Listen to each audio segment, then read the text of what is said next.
कवि सम्मेलन देख देख के घर की शीला देवी को शेर और शायरी का बुखार चढ़ गया था। अब वो सीधे मुंह किसी को जवाब ही नहीं देती थी। उनके पति और उनका बेटा तो काम करने घर से बाहर चले जाते थे और उनकी शायरी झेलनी पड़ती थी बहू रेणु को। अब सास बोलती नहीं, अर्ज करती थी, संदूक पे रखी संदूक, संदूक में रखे झुमके, बहू झुमके निकाल के दे मेरे, कहाँ लगा रही है ठुमके। माँ जी, झुमके तो आपके निकाल दूंगी मैं, लेकिन आपके दिमाग से ये शायरी का भूत कैसे निकलेगा? छोटे लोग नहीं समझेंगे, शायरी है शौक बड़ा, तू अपने काम से काम रख, मेरे काम में मत टांग अड़ा। शौक अलग बात है, लेकिन हर चीज में अपना शौक डाल देने से जग हंसाई हो सकती है सासू माँ। अरे मैं हूँ एक नंबर कलाकार, कोई ऐसी वैसी बला नहीं, तुम घर के कामों में उलझी, समझोगी मेरी कला नहीं। ठीक है माँ जी, आप नहीं समझती तो कोई बात नहीं, लाओ मैं आपके झुमके ही निकाल कर दे देती हूँ। बहू सास के झुमके निकाल कर देती है और वहां से चली जाती है। शाम को बहू अपने पति से शिकायत करती है, सुनिए जी, आप माँ को कुछ समझाते क्यों नहीं? अरे क्या समझाना है माँ को? अरे अपनी शायरी थोड़ी कम करे ना। अरे तुमको उनकी शायरी से क्या दिक्कत है? अरे मुझे नहीं, पर पड़ोस में सब लोग हंसते हैं, कहते हैं बुढ़ापे में लोग सठिया जाते हैं, लेकिन शीला जी तो शायर हो गई हैं। अरे लोगों का काम है कहना, लोगों की बातों का क्या टेंशन लेना। अरे वाह, मैंने भी शेर कह दिया, वाह वाह वाह वाह। देख लो, तुमसे किसी ने कहा नहीं और तुम्हारे सामने कोई माँ की बुराई नहीं करता तो तुमको फर्क नहीं पड़ रहा। अरे तुम खामखा की बात का बतंगड़ बना रही हो। चलो चाय बना कर ले आओ मेरे लिए, साथ पियेंगे, कोई ढंग की बातें करेंगे। रेणु चाय बनाने लगती है। पहले वो अपने पति को चाय देती है, फिर सास को और आखिर में अपने ससुर को। लेकिन वो देखती है कि ससुर जी कुछ परेशान से हैं। क्या हुआ ससुर जी, कोई बात हो गई है क्या? अरे तेरी सास बात बात पे शायरी करती है। कल मैंने पूछा कि खाना खाया तो तेरी सास ने क्या जवाब दिया पता है?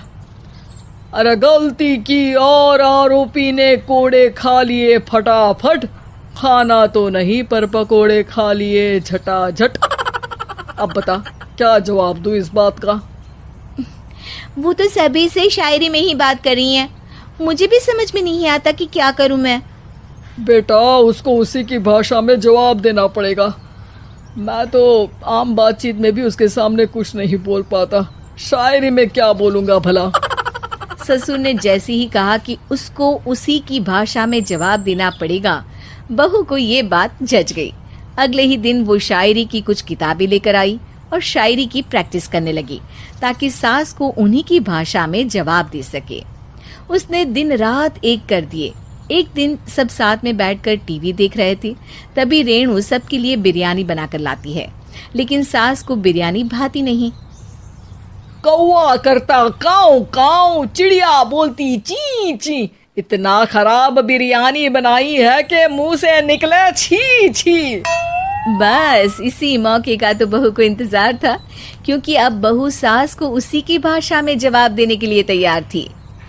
माँ जी, हमको अपनी ये बेकार शायरी ना सुनाइए, जैसी भी बनी है बिरयानी चुपचाप खाइए।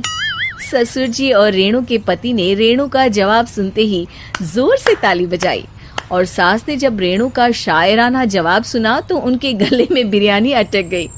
बहू ने एक और शायरी का तीर छोड़ा। शायरी में बहू के सामने सास हो जाएगी ढेर, क्योंकि सास मारेंगी एक शेर तो बहू मारेगी 1.25 शेर। सास को छोड़ के सब वाह वाह करने लगते हैं। आज पहली बार सास को नहले पे दहला मिला था और रेणु ने सास का मुंह चुप करा दिया था। अगले दिन रेणु का पति उससे कहता है, अरे वाह, तुमने तो माँ की बोलती बंद कर दी, मजा आ गया।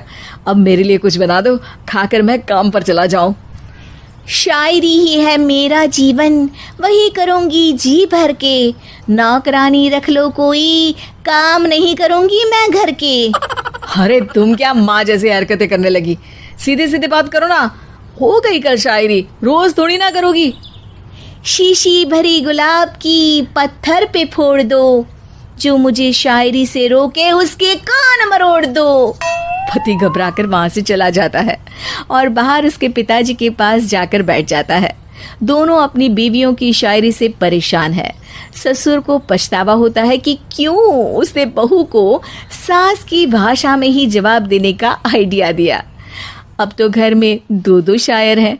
दोनों एक साथ दुखी स्वर में कहते हैं, हम दोनों की ही बीवियां जब से शायर हो गई है, क्या बताएं, जिंदगी एक फटा हुआ टायर हो गई है।